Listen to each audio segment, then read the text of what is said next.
Sir, நான் எங்கள் ஸ்ட்ரீட்டில் ஒருத்தரை பார்த்தேன். அவர் செஞ்ச வேலையே திரும்ப திரும்ப செஞ்சுக்கிட்டு இருக்காரு. இது என்ன? இதை பற்றி உங்களுக்கு என்ன தோணுது? செஞ்ச வேலையை திரும்ப செய்கிறது தப்பு இல்லைங்க. உதாரணமாக, நம்ம சாப்பிட்றதுக்கு முன்னாடி கை கழுவோம், சாப்பிட்டதுக்கப்புறம் கை கழுவோம். வீட்டில் ஒரு நாளைக்கு காலைல ஏஞ்ச உடனே க்ளீன் பண்ணுவாங்க, நைட்லேயும் க்ளீன் பண்ணுவாங்க. அது தப்பு இல்லைங்க. பட் ரிப்பீட்டேட்டிவாக திரும்ப திரும்ப செஞ்சதையே செய்கிறது, அதுதான் தப்பு. தப்புன்னா அதுக்கு பேர் ஓசிடின்னு சொல்லுவாங்க. அப்சசிவ் கம்பல்சரி டிஸார்டர் அப்படின்னு சொல்லுவாங்க சைக்காலஜிக்கல் டேர்மில்.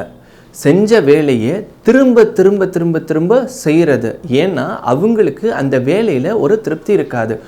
உதாரணமாக, வீடு துடைக்கிறாங்கன்னு வச்சுக்கோங்களேன்.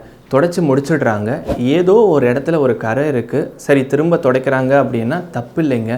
துடைச்சதையே திரும்ப திரும்ப துடைச்சிக்கிட்டே இருப்பாங்க, 2 டைம் 3 டைம் திரும்ப திரும்ப ரிப்பீட்டேட்டிவாக பண்ணுவாங்க. ஸோ இதுக்கு பேர் தான் ஓசிடி அப்படின்னு சொல்லுவாங்க. இது இங்கே மட்டும் இல்லைங்க, உங்கள் தெருவில் மட்டும் கிடையாது. இந்த மாதிரி நிறைய பேர் இருக்காங்க. உதாரணமாக, நைட்டில் நம்ம வண்டியை நிறுத்திட்டு வீட்டுக்கு போவோம், அப்போ லாக் பண்ணியிருக்கான்னு செக் பண்ணுவோம். ஒரு சிலர் எவ்ரி 1 hour ஒவ்வொரு மணி நேரமும் திரும்ப திரும்ப பார்த்துக்கிட்டே இருப்பாங்க. அதே போல் கதவை டாப்பாக போட்டாலும் திரும்ப திரும்ப அதே வேலையை செஞ்சுக்கிட்டே இருப்பாங்க. அவங்களோட கவனம், அவங்களோட எண்ணம், சிந்தனை எல்லாம் என்னவா இருக்கும் அப்படின்னா, நம்ம பண்ணதை சரியாக பண்ணிட்டோமா, சரியாக பண்ணலன்னா ஏதாவது ஆகிடுமோன்னு திரும்ப திரும்ப அவங்க ஆள் மனசுக்குள்ளே அந்த யோசனை ஓடிக்கிட்டே இருக்கும். அதன் காரணமாக தான் அதை திரும்ப திரும்ப பண்ணுவாங்க. நீங்கள் நிறைய பேரை பார்த்துருக்கலாம்.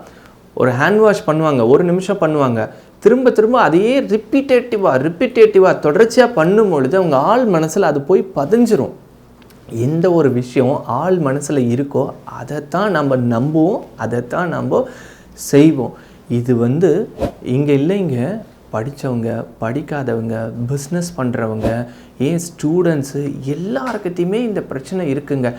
ஆனால் இதுக்கு தவறான ஒரு புரிதல். எல்லாரும் என்ன சொல்லுவாங்கன்னா, ஏன் நான் பர்ஃபெக்ஷன்னு சொல்லுவாங்க. நான் எல்லாம் சரியாக இருக்கான்னு பார்க்குறதுல என்ன தப்பு இருக்குது, இல்லை நான் எல்லாமே பர்ஃபெக்டாக இருக்கணும்னு நினைக்கிறதுல என்ன தப்பு இருக்குதுன்னு நம்மளையே திரும்ப கேட்பாங்க.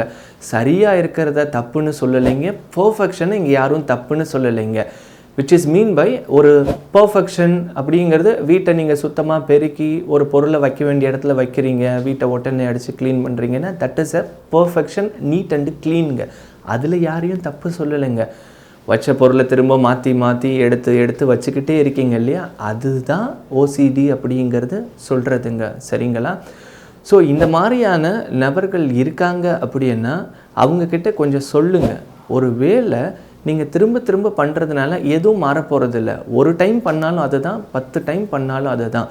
பட் உங்களுக்கு அந்த நம்பிக்கை வரணும். அந்த செல்ஃப் கான்ஃபிடென்ஸ் இல்லாமல் இருக்கிறது இதுக்கு அடிப்படையில் ஒரு பிரச்சனை. உங்களை நீங்கள் நம்பாமல் இருக்கிறது இது ஒரு பிரச்சனை. அதனால் நான் சொல்கிறேன், இந்த மாதிரி யாராவது இருந்தீங்க அப்படின்னா இமீடியட்டாக இந்த நம்பரை காண்டாக்ட் பண்ணுங்கள். இந்த மாதிரி பண்ணாமல் இருக்கிறதுக்கு, இல்லை மற்றவங்கள மாதிரி நீங்களும் நார்மலாக உங்களோட ஆக்டிவிட்டீஸோ, இல்லை உங்களுக்கு ஒரு செல்ஃப் கான்ஃபிடென்ஸ் பில்ட் ஆகணும், இல்லை உங்களுக்கு உங்கள் மேலே ஒரு நம்பிக்கை வரணும் அப்படின்னு நீங்கள் விருப்பப்பட்டீங்க அப்படின்னா நீங்கள் முறையாக ஒரு கவுன்சிலிங் எடுத்துக்கோங்க. இதிலிருந்து நீங்கள் வெளியில் வர முடியுங்க. நான் திரும்பவும் சொல்கிறேன், இது ஒரு பெரிய நோயெல்லாம் கிடையாது. பட் இது மற்றவங்களை காட்டிலும் ஒரு வித்தியாசமான ஒரு செயல். ரைட்டுங்களா? நம்மளை அவங்க எப்படி பார்ப்பாங்க அப்படிங்கிறது உங்களுக்கு நல்லாவே தெரியும். அதனால தான் நான் திரும்பவும் சொல்கிறேன், நீங்கள் ஒரு முறையாக கவுன்சிலிங் எடுத்துக்கோங்க. இதிலிருந்து நீங்கள் வெளியில் வர முடியும். உங்களில் நிறைய பேருக்கு மனநலன் சம்மந்தப்பட்ட கேள்விகள் இருக்கலாம். உங்கள் சார் இங்கே நீங்கள் கேட்கணும்னு நினச்ச கேள்விகளை தொடர்ந்து கேட்டுக்கிட்டே இருப்பாங்க. அடுத்த வீடியோவில் இன்னொரு கொஷினோட சந்திக்கலாம். அந்த கொஷின் நீங்கள் கேட்கணும்னு நினச்ச பல நாளாக யோசிச்சுட்டு இருந்த கேள்வியாக கூட இருக்கலாம். அதுக்கு முன்னாடி ஹர்ஷா மைண்ட் கேர் அப்படிங்கிற சேனலை சப்ஸ்கிரைப் பண்ணிக்கோங்க. அப்போ தான் அடுத்தடுத்து வரக்கூடிய கொஷினுக்கான நோட்டிஃபிகேஷன் உங்களுக்கு கிடைக்கும். சேனலை சப்ஸ்கிரைப் பண்ணிவிட்டு பெல் பட்டனை ஓகே பண்ணுங்கள். நோட்டிஃபிகேஷன் உங்களுக்கு வந்துருங்க.